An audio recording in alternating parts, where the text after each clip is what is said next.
Hello students, कैसे हो आप सब स्टूडेंट्स। मैं आपका टीचर विशाल गुप्ता। इस वीडियो में मैं आपको क्लास 11 का जो हमारा सब्जेक्ट है अकाउंटेंसी का, उसका चैप्टर फाइनेंशियल स्टेटमेंट स्टार्ट कराने जा रहा हूं। बच्चों, सबसे पहले हम डिस्कस करते हैं कि फाइनेंशियल स्टेटमेंट्स का मतलब क्या होता है। Financial statements refers to such statements which report the profitability and the financial position of the business at the end of the accounting period। ठीक है बच्चों। और फाइनेंशियल स्टेटमेंट्स क्या इंक्लूड करती हैं, इसमें तो एक होता है इनकम स्टेटमेंट्स, दूसरे होते हैं स्टेटमेंट ऑफ फाइनेंशियल पोजीशन। तो इनकम स्टेटमेंट में क्या आता है बच्चों, trading account and profit and loss account, और statement of position financial position में क्या आता है बच्चों, बैलेंस शीट।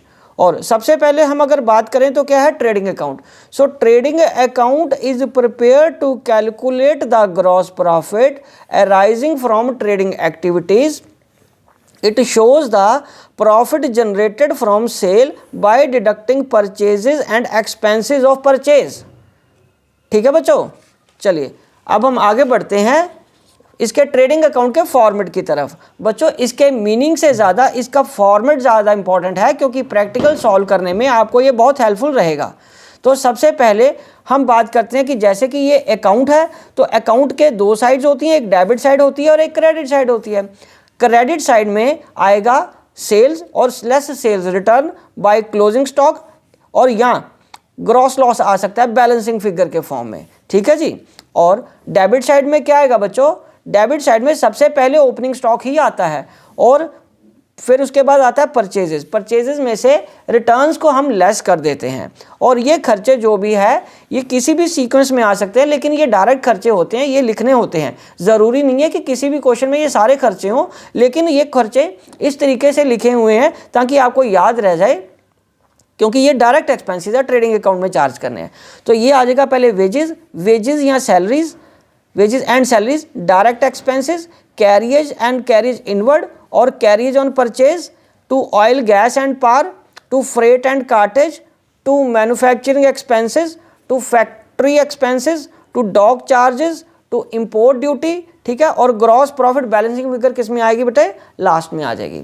ये देखो, ये जो ग्रॉस प्रॉफिट है या ग्रॉस लॉस, किसी भी एक क्वेश्चन में ये दोनों चीज़ें इकट्ठी नहीं हो सकती, ये दोनों में से कोई एक ही आएगा। अगर आपकी क्रेडिट साइड बड़ी है तो आपका प्रॉफिट आएगा, नेचुरली आपकी इनकम साइड बड़ी है, और अगर आपकी डेबिट साइड बड़ी है तो इसका मतलब आपकी एक्सपेंस साइड बड़ी है, तो वो ग्रॉस लॉस डिपिक्ट करेगा।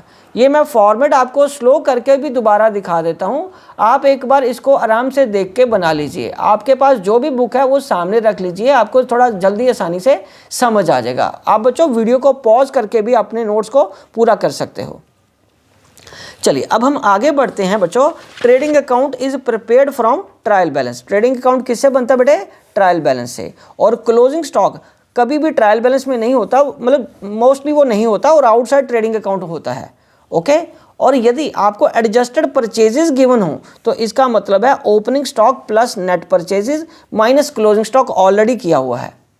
ओके जी। और इफ रेवेन्यू मतलब sale is more it is gross profit, और if revenue is less it is gross loss. ये तो मैंने आपको पहले भी बता दिया।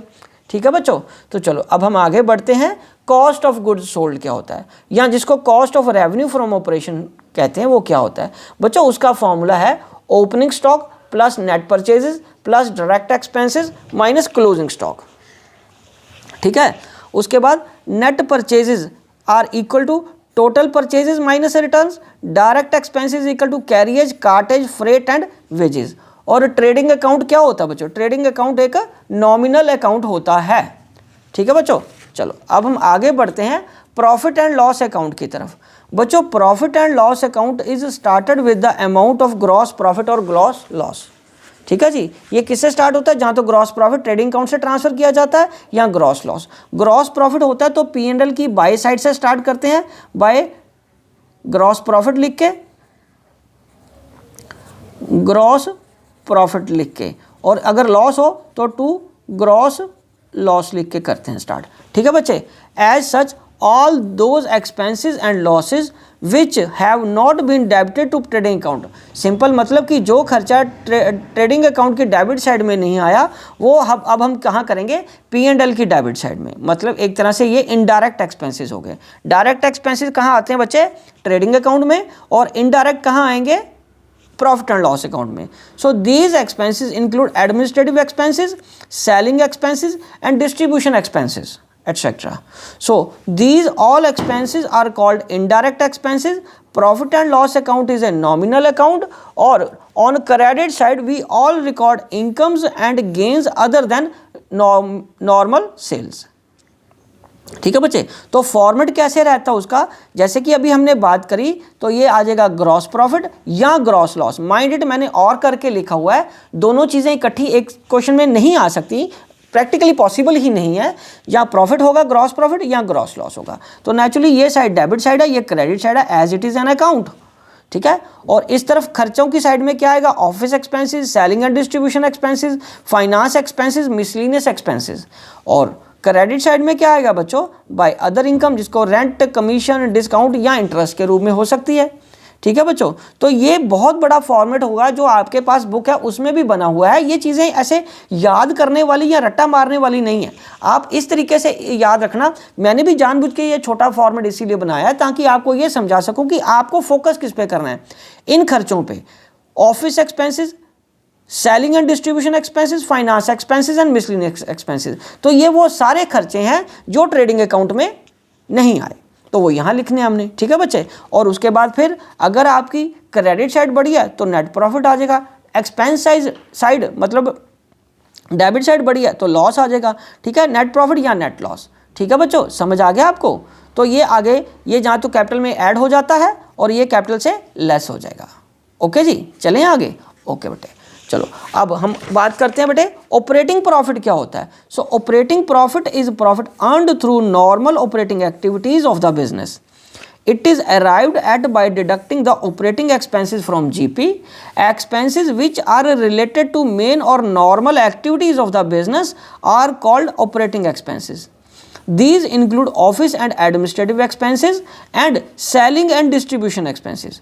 और जो operating profit is also called earning before tax, interest and और EBIT, earning before interest and tax भी बोलते हैं इसको।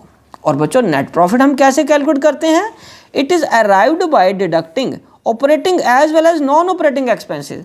तो ऑपरेटिंग एक्सपेंसेस के लिए तो सिर्फ हम बिजनेस से रिलेटेड एक्सपेंसेस को ही माइनस करते थे या करते हैं, नेट प्रॉफिट के लिए नॉन ऑपरेटिंग एक्सपेंसेस को भी हम माइनस कर देते हैं ग्रॉस प्रॉफिट से। Expenses which are incidental or indirect to the main operations of the business are called non-operating expenses. जो incidental हैं, जो indirectly main operations का business नहीं से related नहीं है वो expense, वो हम किस में से माइनस कर देते हैं, ग्रॉस प्रॉफिट से नेट प्रॉफिट को कैलकुलेट करने के लिए। और ये खर्चे कौन से बच्चों, जैसे इंटरेस्ट ऑन लोन, जैसे चैरिटी, जैसे डोनेशन, जैसे loss on sale of fixed asset, extraordinary losses due to theft, loss by fire and so on. ये खर्चे आपके यहाँ पे मिसलिनियस वाले में आते हैं, जो ये हमने अभी बनाया था ना, ये मिसलिनियस में कवर हो जाएगा और ये फाइनेंस एक्सपेंसेस में भी हो जाएगा, इंटरेस्ट ऑन लोन वगैरह। ठीक है जी, तो उसके बाद हम बात करेंगे similarly non operating incomes are added while calculating the operating profit. Non operating incomes include receipt of interest, rent, dividend gain, sale of fixed assets etcetera.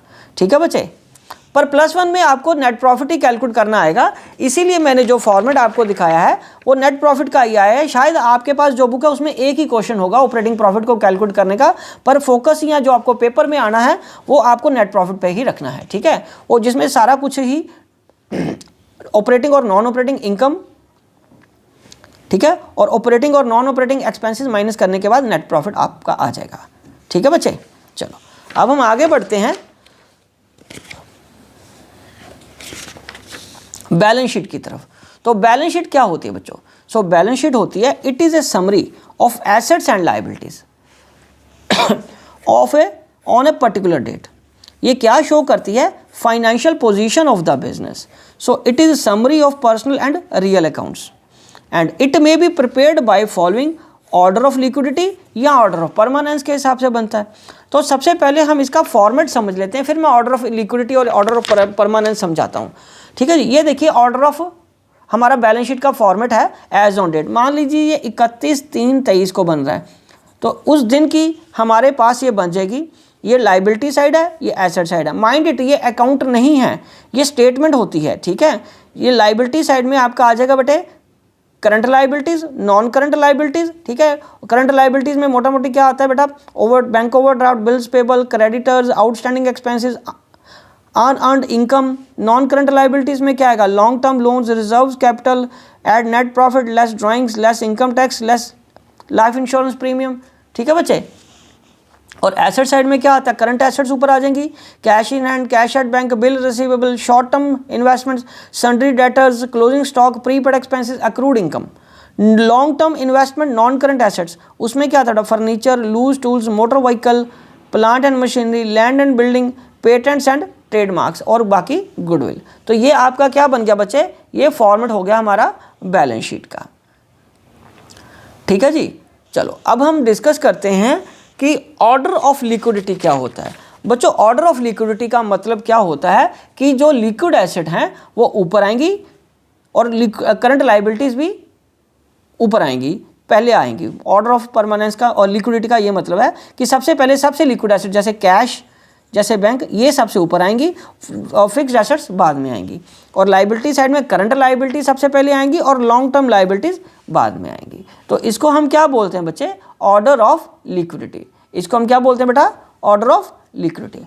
अब हम आगे बढ़ते हैं, आगे है बच्चे order of permanence. Order of permanence में क्या होता है बच्चों, फिक्स्ड एसेट्स ऊपर आती हैं और करंट एसेट्स नीचे आ जाती है। मतलब सबसे परमानेंट एसेट जैसे लैंड एंड बिल्डिंग, गुडविल, ये सारा ऊपर आ जाएगा, फिर furniture, plant and machinery etcetera. और उसके बाद सबसे लास्ट में क्या आएगा, यहाँ पे कैश आ जाता है, सबसे लिक्विड सबसे लास्ट में आ जाएगी। और लॉन्ग टर्म के हिसाब से सबसे पहले ऊपर कैपिटल आएगा, फिर लोन्स आ जाते हैं और लास्ट में ये सन्ड्री क्रेडिटर्स यहाँ पे आएगा। तो इस सीक्वेंस को हमें फॉलो करना पड़ता है in the order of permanence. तो बच्चों अब जो फॉर्मेट है बैलेंस शीट का एज ऑन डेट में, सबसे पहले यहाँ क्या आ रहा है, करंट एसेट्स, और उसके बाद क्या आ रहा है, नॉन करंट एसेट्स, और इधर क्या है, current liabilities and non current liabilities, ठीक है जी। तो बच्चा इसको आप अच्छे तरीके से याद करिए। ऑर्डर ऑफ लिक्विडिटी और ऑर्डर ऑफ परमानेंस ये बहुत ही इंपॉर्टेंट है। नए स्टूडेंट्स जितने भी +1 वाले मेरे को सुन रहे हैं, इसको ज़रूर फोकस करिए। आपकी क्लास में आपको पढ़ाया गया या नहीं पढ़ाया गया, लेकिन आपको ये ज़रूर समझना है, क्योंकि इसको हम बोलते क्या हैं वो मैं आपको समझाता हूँ।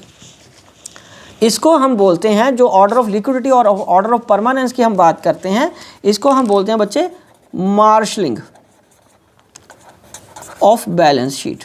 मार्शलिंग ऑफ बैलेंस शीट बोलते हैं, ठीक है जी।